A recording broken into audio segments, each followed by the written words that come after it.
Welcome again students, my self मान सिंह राजपूत निर्मल PG college द्वारा संचालित ऑनलाइन कक्षाओं में आपका एक बार फिर से स्वागत करता हूं। तो बच्चों, इससे पिछले लेक्चर्स में हम आणविक वेगों के बंटन नियम के बारे में डिस्कस कर रहे थे। तो आणविक वेगों के बंटन नियम के बारे में हमने पहले परिकल्पनाएं पढ़ी। परिकल्पना के पश्चात हमने उसको मैथमेटिकली एक्सप्लेन किया, प्रूव किया और उससे जुड़ी तीन एप्लीकेशंस उससे जुड़ी तीन एप्लीकेशन थी आपकी RMS speed, average speed and most probable speed. तीनों की वैल्यू हमने बारी बारी ज्ञात की या फिर आप बोल सकते हो उनका ड्राइव किया। तो उन तीनों में से आपके क्वेश्चन बन सकते हैं, ध्यान रखना। फिर डीएनसी जो आपको प्राप्त हुआ था, डीएनसी को किसने चेंज किया? डीएनई में, ऊर्जा वितरण फलन के फॉर्म में। किस फॉर्म में? ऊर्जा वितरण फलन की फॉर्म में है। और ऊर्जा वितरण फलन की फॉर्म में ज्ञात करके हमने निकाली थी उसके लिए प्रोबेबिलिटी कि भाई ऐसे कितने एटम हैं जिनकी एनर्जी kT/2 है, उनकी प्रोबेबिलिटी आपको क्या प्राप्त होगी। तो P ऑफ E आई थी आपकी DNE डिवाइडेड बाई N। और मोस्ट प्रोबेबल एनर्जी पर जब हमने प्रायिकता देखी थी तो प्रायिकता कितनी प्राप्त हुई थी आपको? अधिकतम प्रायिकता। और उसकी वैल्यू कितनी आई थी? kT/2 के बराबर। किसके बराबर आई थी? kT/2 के बराबर, ठीक है ना। उसके पश्चात हमने देखा था माध्य गतिज ऊर्जा आपको कितनी प्राप्त होती है जो एटम लगातार मोशन कर रहे हैं एक निश्चित आयतन वाले पात्र में। तो माध्य गतिज ऊर्जा कितनी प्राप्त हुई आपको? गैस के लिए कितनी प्राप्त होती है आप पहले भी देख चुके हो कि 3/2 kT। कितनी प्राप्त होती है? 3/2 kT। तो हमको यहाँ माध्य गतिज ऊर्जा जो प्राप्त हुई कितनी प्राप्त हुई? 3/2 kT। अर्थात यदि आप आइडियल गैस मान के भी चलते हो डिग्री ऑफ फ्रीडम के कंसेप्ट से, तो आइडियल गैस के पास कितने डिग्री ऑफ फ्रीडम होते हैं? 3। और प्रत्येक डिग्री ऑफ फ्रीडम के करस्पॉन्डिंग जो ऊर्जा का वितरण होता है वो कितना होता है? kT/2। तो 3 डिग्री ऑफ फ्रीडम क्या बताया था मैंने? F/2 kT। तो 3 है, F की वैल्यू कितनी है? 3। तो कितना हो जाएगा? 3/2 kT के बराबर। कितना हो जाएगा? 3/2 kT के बराबर, ठीक है ना। तो यहां तक हम कर चुके थे। अब इससे आगे हम बढ़ते हैं, अपना अगला टॉपिक है मीन फ्री पाथ, माध्य मुक्त पथ। बिल्कुल अलग टॉपिक है बच्चों ये। तो देखो, पहले तो हम इसकी डेफिनेशन देखेंगे कि भाई डेफिनेशन इसकी क्या होगी। तो देखो, किन्हीं दो क्रमागत टक्करों के मध्य, और नोट्स बनाते चलना साथ साथ, मैं कंप्लीट लिखाऊंगा। किन्हीं दो क्रमागत टक्करों के मध्य, किन्हीं दो क्रमागत टक्करों के मध्य गैस के अणु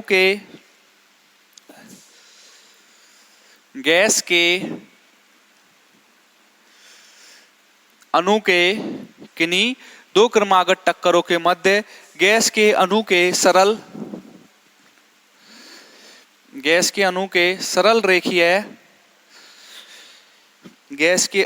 सरल रेखीय पथ को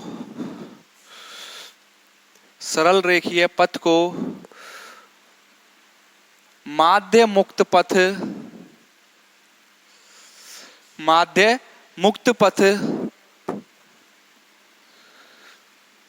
कहते हैं। किन्हीं दो क्रमागत टक्करों के मध्य गैस के अणुओं के सरल रेखीय पथ को क्या बोलते हैं हम? Mean free path.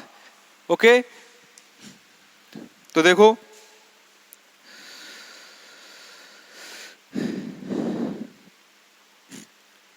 एक ही अणु के लिए ये मुक्त पथ भिन्न भिन्न लंबाइयों के हो सकते हैं। किसी एक ही अणु का जो मुक्त पथ होता है वो अलग अलग लंबाइयों का हो सकता है, अलग अलग टक्कर करेगा। तो वो देखो, किसी एक ही अणु के लिए ये पथ भिन्न भिन्न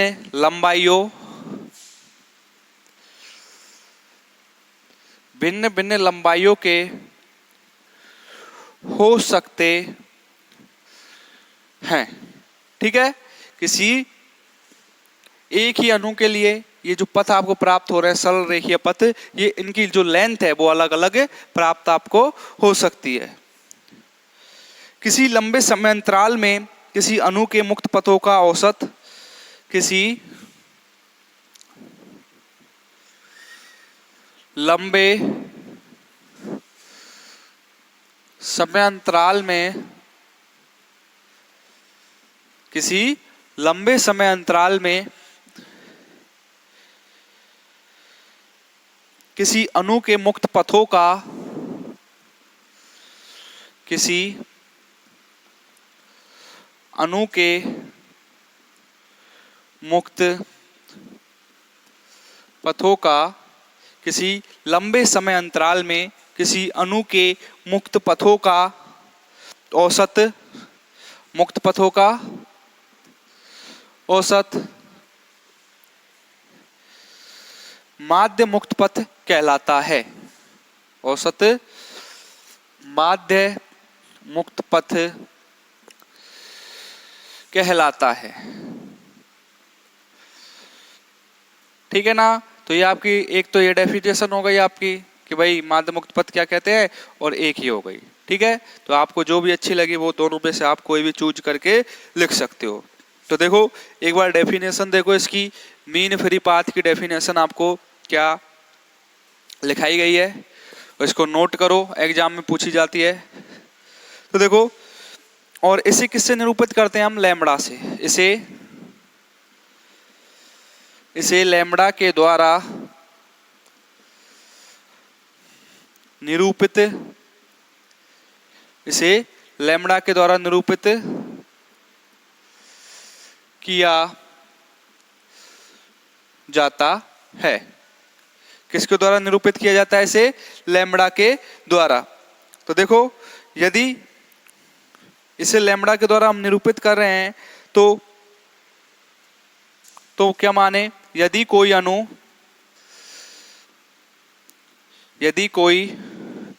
अणु n टक्करों के पश्चात, यदि कोई अणु कैपिटल N टक्करों के पश्चात, यदि कोई अणु कैपिटल N टक्करों के पश्चात कुल दूरी कैपिटल L, कुल दूरी कैपिटल L तय करता है, तो यदि कोई अणु कैपिटल N टक्करों के पश्चात कुल कितनी दूरी कर रहा है, औसत की बात कर रहे हैं हम, कैपिटल L दूरी तय करता है, तो माध्य मुक्त पथ लैम्बडा कैसे डिनोट करेंगे? तो माध्य मुक्त पथ लैम्बडा इक्वल टू क्या हो जाएगा? Capital L over N। क्या हो जाएगा formula? Capital L over N। L क्या है? लेंथ, और N क्या है? टक्करों की संख्या। ठीक है, तो देखो इसका एक डायग्राम बनाए, यदि हम डायग्राम देखना, यहां बना रहा हूं मैं।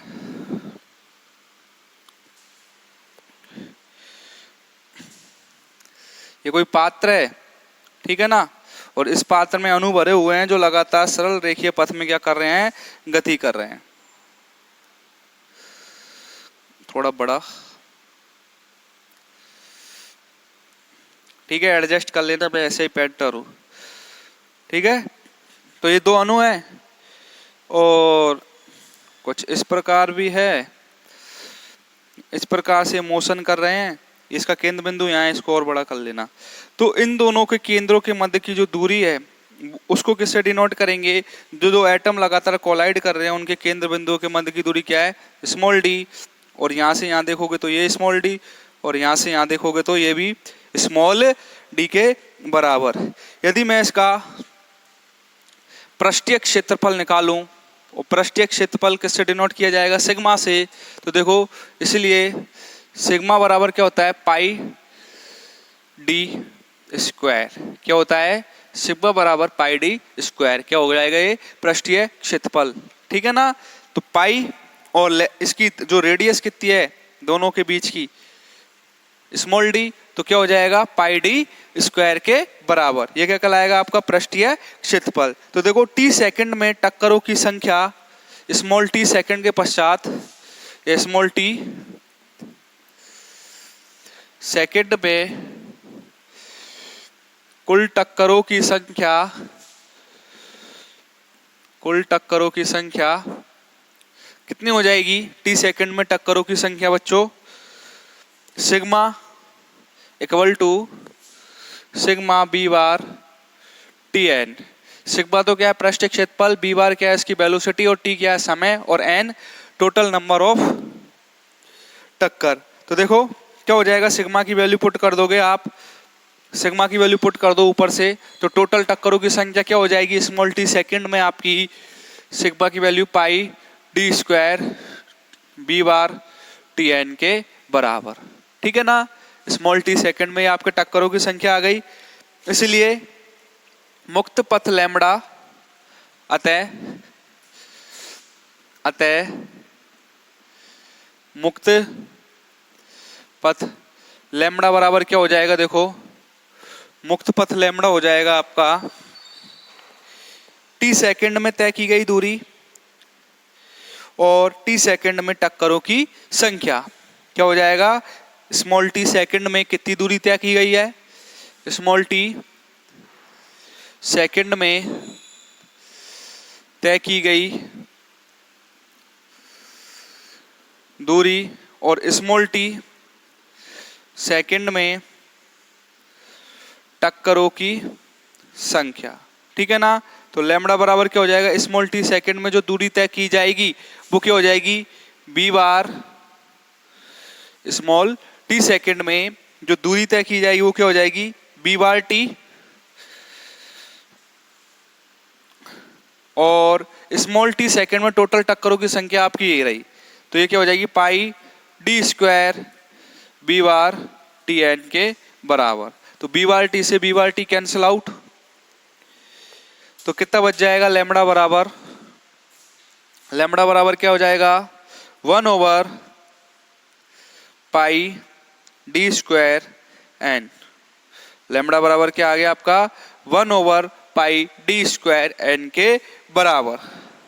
और पाई डी स्क्वायर किसके बराबर हो बच्चों, सिग्मा के बराबर, तो और इसको क्या लिख सकते हो बराबर 1/सिग्मा एन।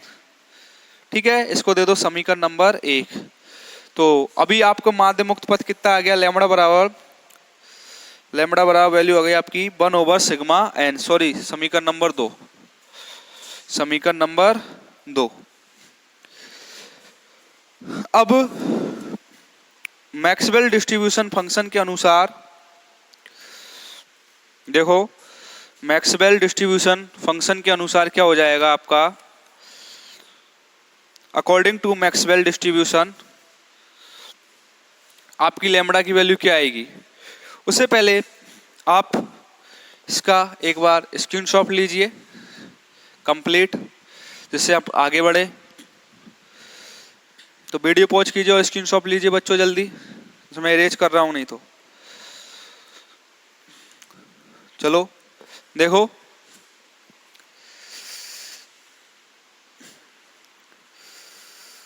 देखो इरेज कर दूं,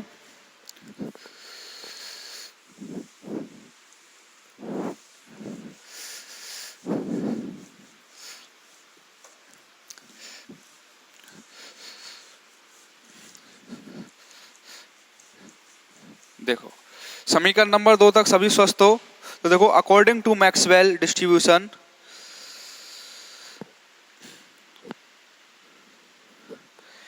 according to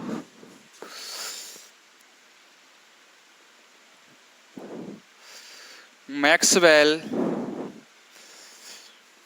distribution, according to Maxwell distribution lambda बराबर जो माध्य मुक्त पथ प्राप्त होगा आपको, क्या प्राप्त होगा lambda equal to 1/√2 pi D square N. ठीक है, मैक्सवेल के अनुसार क्या हो जाएगा, 1/√2 से गुना हो जाएगा। ठीक है, किससे गुना हो जाएगा, 1/√2 से। देखो मैक्सवेल डिस्ट्रीब्यूशन के अनुसार जो फंक्शन होता है वो शुरू में 1/√2 के अनुसार से गुना होके आगे स्टार्ट होता है। तो अकॉर्डिंग टू मैक्सवेल जो वेव फंक्शन की प्रकृति आएगी वो कैसी आएगी, 1/√2 पाई डी स्क्वायर एन। तो जो ये जो जिस स्टैटिक्स को ये अणु फॉलो करेंगे वो कौन सी होगी, मैक्सवेल बोल्ट्जमान स्टैटिक्स। ठीक है ना। अब हम देखेंगे कि माध्य मुक्त पथ की घनत्व पर क्या निर्भरता रहती है। ये टॉपिक तो आपका क्लियर कि माध्य मुक्त पथ आपका क्या होता है, तो आप इसका कंप्लीट स्क्रीनशॉट ले लीजिए। और अब हम देखेंगे इसकी डेंसिटी घनत्व पर क्या निर्भरता रहती है। ठीक है ना। तो देखो यहाँ तक ये कंप्लीट हुआ कि भाई माध्य मुक्त पथ किसे कहते हैं, यदि पूछा जाए तो यहाँ तक कंप्लीट करना है। ठीक है। तो देखो अब माध्य मुक्त पथ की घनत्व पर निर्भरता, डेंसिटी पर।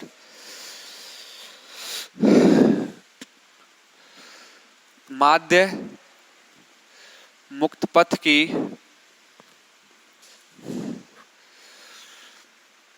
घनत्व पर निर्भरता। ठीक है ना, कि घनत्व पर कैसे डिपेंड या फिर कैसे निर्भर करता है ये। यदि एक अणु का द्रव्यमान स्मॉल m है तो यदि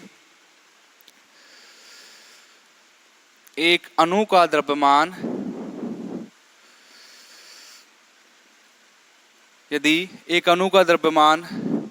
स्मॉल m है तो अणु का द्रव्यमान स्मॉल m है तो स्मॉल m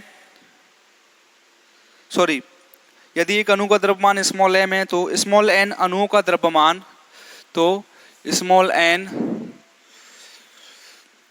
अणुओं का द्रव्यमान, स्मॉल n क्या है, अणुओं की संख्या, तो स्मॉल n अणुओं का द्रव्यमान कितना होगा, mn होगा। ठीक है। यदि किसी भी एक अणु का द्रव्यमान आप किससे डिनोट कर रहे हो, स्मॉल m से, तो उसी प्रकार स्मॉल n अणु जो हैं उनका द्रव्यमान कितना हो जाएगा, mn। कितना होगा, mn के बराबर। तो देखो इसलिए गैस के प्रति एकांक आयतन का द्रव्यमान, इसलिए गैस के प्रति एकांक आयतन, इसलिए गैस के प्रति एकांक आयतन का द्रव्यमान या घनत्व, इसलिए गैस के प्रति एकांक आयतन का द्रव्यमान या घनत्व रो बराबर क्या हो जाएगा, mn/b। और b क्या है आपका, प्रति एकांक है, b बराबर क्या यूनिट है, तो रो बराबर क्या हो जाएगा आपका mn। तो घनत्व कितना आ जाएगा, रो इक्वल टू mn। अब m तो क्या है यहाँ पर, द्रव्यमान है, और स्मॉल n क्या है, अणुओं की संख्या। तो स्मॉल n की वैल्यू फाइंड आउट करो पहले यहाँ से। अतः तो यहाँ से स्मॉल n बराबर क्या हो जाएगा, स्मॉल n बराबर रो ओवर m। और हम माध्य मुक्त पथ के फॉर्मूले से जानते हैं,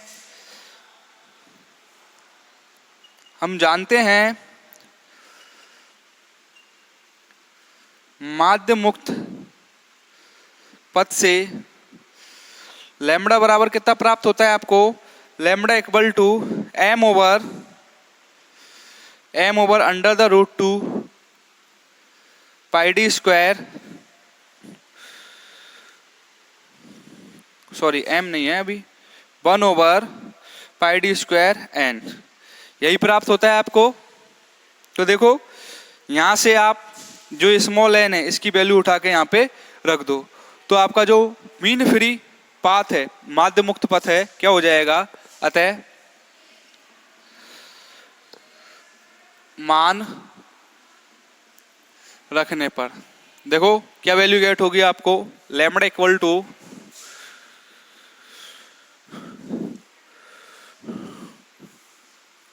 स्मॉल n की वैल्यू क्या हो जाएगी, रो ओवर m।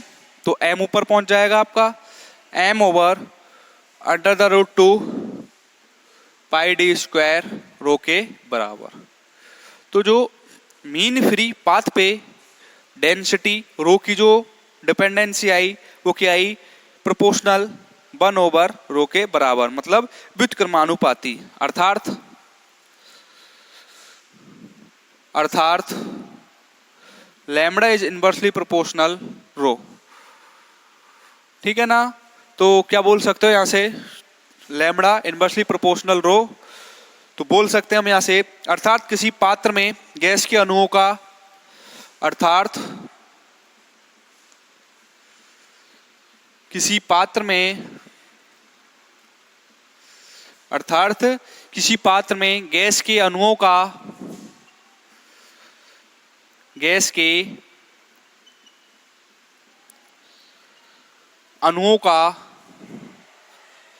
गैस के अणुओं का माध्य मुक्त पथ, माध्य मुक्त पथ, गैस के अणुओं का माध्य मुक्त पथ उसके घनत्व के व्युत्क्रमानुपाती होता है, उसके घनत्व के व्युत्क्रमानुपाती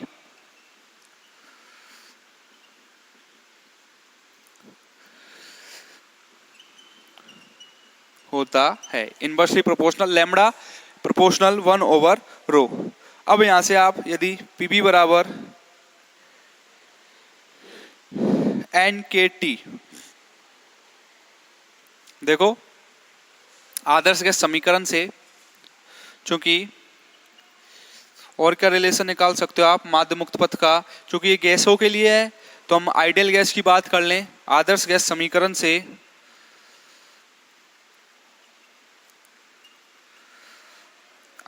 समीकरण से Pb बराबर क्या हो जाएगा, स्मॉल n RT, और ये किसके बराबर हो सकता है, स्मॉल n KT के बराबर। R क्या है यहाँ पर, गैस नियतांक रिडबर्ग कांस्टेंट, एंड K क्या है आपका, बोल्ट्जमान कांस्टेंट, एंड T आपका टेम्परेचर। तो पहले आप इसका स्क्रीनशॉट लो जिससे मैं इसको एक पार्ट को अरेंज कर दूं। फिर देखते हैं आदर्श गैस के रूप पे लैम्बडा की और क्या निर्भरता हमको प्राप्त होती है। ठीक है ना। तो स्क्रीनशॉट लीजिए, अरेंज कर दूं मैं इसको।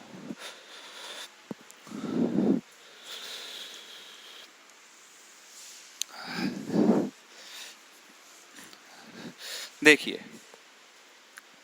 Pv बराबर NKT, क्या है आपका आइडियल गैस इक्वेशन, Pv बराबर NKT। N क्या है, टोटल अणुओं की संख्या, तो स्मॉल n बराबर क्या हो जाएगा, यहाँ से small n equal to Pv over KT, क्या हो जाएगा, Pv ओवर KT। चूंकि मीन फ्री पाथ लैम्बडा बराबर क्या होता है, 1/√2 पाई d स्क्वायर n। ठीक है, यहाँ पे जो ये n है वो क्या है, किसको डिनोट कर रहा है, अणुओं की संख्या को, किसको डिनोट कर रहा है, टोटल नंबर ऑफ एटम्स। तो यहां से उठा के आप n की वैल्यू यहाँ पे पुट कर दो। तो देखो अतः मान रखने पर क्या वैल्यू हो जाएगी, देखो lambda equal to 1/√2 pi d square, और n की वैल्यू क्या है आपकी, Pv ओवर KT, क्या हो जाएगी, Pv ओवर KT।